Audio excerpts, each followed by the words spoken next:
Малгобекская свалка по трассе Вежери-Юрт функционировала с 80-го года. За это время скопилась куча мусора, от биологических отходов до промышленного пластика. Занимает она территорию более 20 гектаров. Свалка за все время множество раз самовозгоралась, нанося огромный ущерб экологии. Не говоря о вреде местным жителям, которые проживают в радиусе 300 метров. В 2017-м по просьбе населения она была полностью закрыта и ждала ликвидации. Мы приехали, чтобы посмотреть, эксплуатируется ли данная закрытая свалка с 2017 года. В ходе проверки мы увидели, что данная свалка действительно эксплуатируется. Она у нас стоит на ликвидации, рекультивации.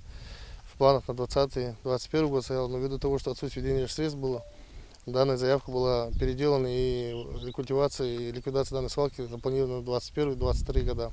Сознательные жители, проживающие неподалеку, понимали весь вред, исходящий от свалки, и благодаря их надзору мусор на территорию за все это время никто не выбрасывал. В этих же целях был установлен и баннер, в котором сообщалось о незаконности использования несанкционированной свалки и штрафе в 5000 рублей. А чтобы как-то снять с города нагрузку по части мусора, отвели временную территорию для отходов. В западной части города Малгобек, открыта санкционированная свалка, выделен земельный участок около 10 гектаров.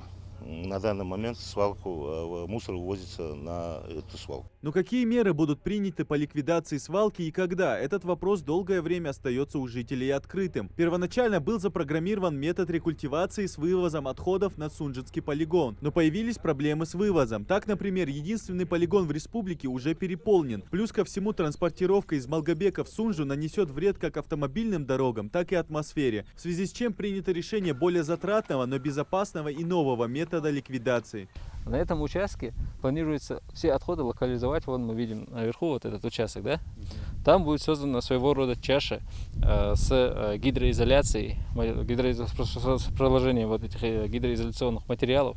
В эту чашу будут сгребаться все отходы, которые есть на территории. То есть это все будет сгребаться туда. После этого будет уже ряд слоев по наилучшим технологиям выкладываться на этом участке.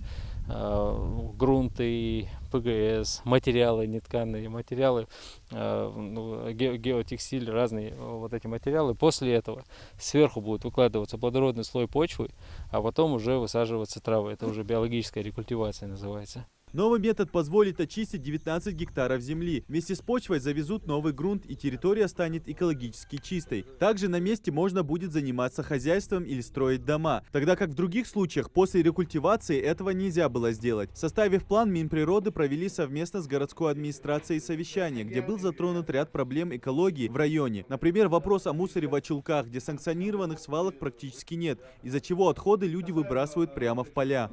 Люди их стихийно выбрасывают, их ловят, наказывают, но при этом умудряются выбрасывать поздно, ночью, под утро, неважно, всех поймать невозможно, далеко это. Поэтому мы просили площадку такую там в Очулкской зоне.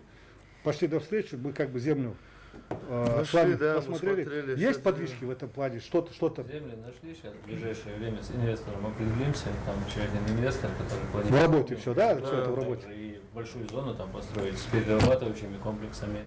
Обсудили вопросы муниципального контроля, в том числе о недроиспользовании, охраны водных ресурсов. Договорились о проведении субботника в рамках акции «Вода России», на которой уже 4-й год подряд Ингушетия занимает первое место. Но главной темой обсуждения стала постройка нового технологического, в разы превышающего своими масштабами полигона в Малгобеке.